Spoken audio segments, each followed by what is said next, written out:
Good morning students. मैं इस्माइल से प्रभा आज आपके साथ लेटर क्यू के बारे में बातचीत करूंगी।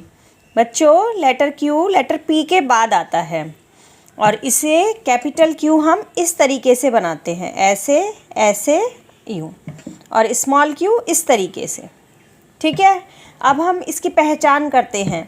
ये है एक पंख आपको दिखाई दे रहा है, ये पंख है, इसे हम बोलते हैं क्यू फॉर क्विल।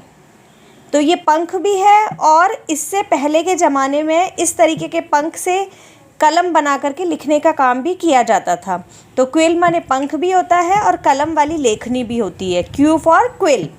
इसी तरीके से जब आपसे कभी कोई प्रश्न पूछा जाता है तो उस प्रश्न को हम बोलते हैं इंग्लिश में क्यू फॉर क्वेश्चन, और इसका जो चिन्ह लगाते हैं वो इस तरीके का होता है, तो इसे हम बोलते हैं क्वेश्चन मार्क।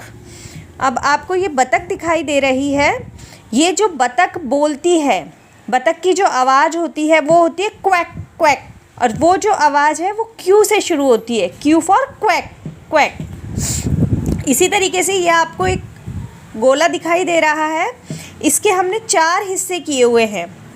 इस 4 में से एक हिस्सा इसका चौथाई हिस्सा कहलाता है, जिसे हम बोलते हैं क्यू फॉर क्वार्टर, यानी कि चौथाई हिस्सा। किसी भी चीज़ का चौथाई हिस्सा क्वार्टर, वो किससे होता है? क्यू से। यहाँ पर बच्चों देखो, एक बच्चे ने अपने मुंह पर उंगली रखी हुई है, इसका मतलब है क्यू फॉर क्वाइट। जब आप क्लास में शोर मचाते हो तो आपकी मैडम आपसे कहती है कि सब बच्चे चुप हो जाओ, शांत हो जाओ, तो कैसे कहती है मैडम? कीप क्वाइट, यानी कि शांति रखो। तो इसे हम बोलेंगे क्यू फॉर क्वाइट। ये है, आपको दिखाई दे रहा होगा रानी का चित्र, तो ये है क्यू फॉर क्वीन। ये सर्दियों में आप क्या ओढ़ते हो? रजाई। तो रजाई को हम इंग्लिश में बोलते हैं क्यू फॉर क्विल्ट।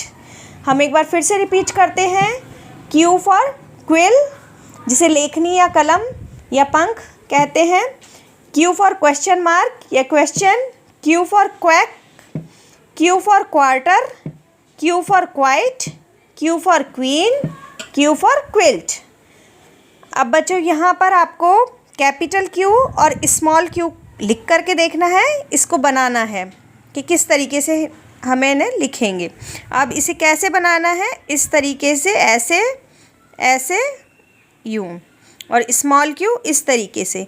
तो बच्चों, आज मैंने आपको क्यू से के एग्जाम्पल्स बताए, क्यू की पहचान बताई। आप भी इनको इसी तरीके से पहचान करेंगे और इन एग्जाम्पल्स को बोल करके देखेंगे और अपनी कॉपी में इस वर्क को करके और मुझे ग्रुप पर सेंड करेंगे। Thank you.